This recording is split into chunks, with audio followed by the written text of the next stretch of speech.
Dhanik Bharat educational institutions inter IIT JEE NEET admission open. ఇక రాష్ట్రంలోని చేనేత కార్మికులకు కూటమి ప్రభుత్వం అద్దరిపోయే గుడ్ న్యూస్ చెప్పింది. నేతన్నలకు అండగా ఉండేందుకు నేతన్న భరోసా అనే ఒక సరికొత్త పథకాన్ని తీసుకురాబోతోంది. జాతీయ చేనేత దినోత్సవ సందర్భంగా ఆగస్టు 7వ తేదీన ఈ పథకాన్ని అధికారికంగా కూడా అమలు చేసేందుకు ప్రభుత్వం ముహూర్తం కూడా ఖరారు చేసింది. ఈ పథకం కింద అర్హులైన ప్రతి నేతన్నకు ప్రభుత్వం 25,000 రూపాయల చొప్పున ఆర్థిక సహాయం కూడా అందజేయనుంది. ఈ పథకం కోసం ఇప్పటికే రాష్ట్ర బడ్జెట్ లో 250 కోట్ల రూపాయలు కేటాయించింది కూటమి ప్రభుత్వం. అందుకే ఈ పథకాన్ని అమలు చేసేందుకు అన్ని చర్యలు చేపట్టింది. అలాగే ఈ పథకానికి అర్హులెవరు, ఎవరికి ఈ పథకం అమలు అవుతుంది అనేటువంటి విషయంపై చేనేత జౌళి శాఖ ఇప్పటికే కసరత్తు కూడా పూర్తి చేసింది. రాష్ట్ర వ్యాప్తంగా సుమారు 54,000 మంది అర్హులైన చేనేత కార్మికులకు అర్హులుగా ఉన్నట్టుగా అంచనా కూడా వేసింది. అయితే కూటమి సర్కారు ఎన్నికల్లో హామీ ఇవ్వనప్పటికీ నేతన్నలకు ఆర్థిక భరోసా అందించేందుకు ఈ పథకాన్ని అమలు చేసేందుకు రంగం సిద్ధం చేసింది.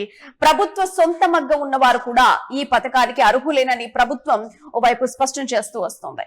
గత ప్రభుత్వంలో చేనేత అనుబంధ రంగాలైన రాట్నం వడకడం, రంగులద్దడం వంటి వారికి కూడా ఎలాంటి సహాయం అందలేదు. ఈ పథకానికి సంబంధించి వారి నుంచి వినతులు రావడంతో ఇకపై వారికి కూడా పథకాన్ని వర్తింపజేయాలని ప్రభుత్వం ఈ నిర్ణయం తీసుకుంది. రాష్ట్ర వ్యాప్తంగా ఈ అనుబంధం రంగాల్లో సుమారు 10,000 మంది వరకు అర్హులు ఉండొచ్చని అధికారులు కూడా అంచనా వేశారు. అయితే ఇందుకు సంబంధించినటువంటి ఫైల్ ప్రభుత్వానికి చేరినప్పటికీ దీనిపై ప్రభుత్వం ఇంకా అధికారిక నిర్ణయం అయితే తీసుకోలేదు. వీటితో పాటు నేతన్నలకు అండగా ఉండేందుకు ఇప్పటికే ప్రభుత్వం చేనేత కార్మికులకు 200 యూనిట్ల ఉచిత విద్యుత్ పథకాన్ని కూడా అమలు చేస్తోంది. అలాగే పవర్ లూమ్లకు 500 యూనిట్ల వరకు ఫ్రీ కరెంట్ ఇస్తుంది. ఈ పథకం ద్వారా రాష్ట్ర వ్యాప్తంగా సుమారు 1,00,000 కుటుంబాలు ప్రయోజనం పొందుతున్నాయి. అలాగే ఈ పథకం అమలు చేసేందుకు ప్రభుత్వం ఏటా సుమారుగా 150 కోట్ల రూపాయలు కూడా ఖర్చు చేస్తోంది. దీని ద్వారా అర్హులైన ప్రతి కుటుంబానికి ఏడాదికి 8,640 రూపాయలు ఆదా అవుతుంది. సొంత మగ్గం ఉండే చేనేత కార్మికులకు ఈ పథకాన్ని వర్తింపజేయాలని ప్రభుత్వం నిర్ణయించింది. కుటుంబానికి ఒకరికి చొప్పున ఆర్థిక సాయం అందించనున్నట్లుగా తెలిసిందే. వైసీపీ ప్రభుత్వ హయాంలో అనుబంధ రంగాలకు చెందిన వారికి ఆర్థిక సాయం అందలేదు.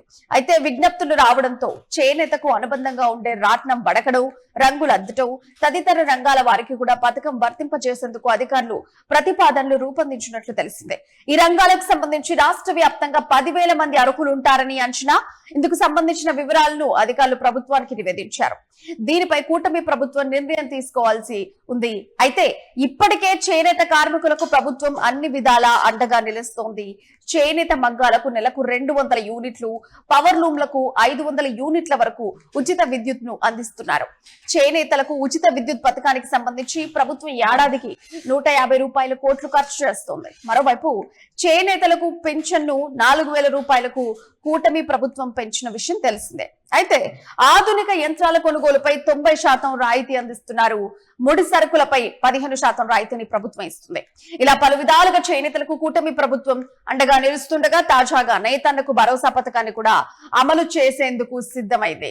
మొత్తానికైతే చేనేత కార్మికులకు ఇది శుభవార్త అని చెప్పొచ్చు. ఆగస్టు 7వ తేదీన నేతన్నకు భరోసా స్కీమ్ ద్వారా అమలు చేసేందుకు సర్కారు కూడా ఇప్పటి వరకు రంగం సిద్ధం చేసింది.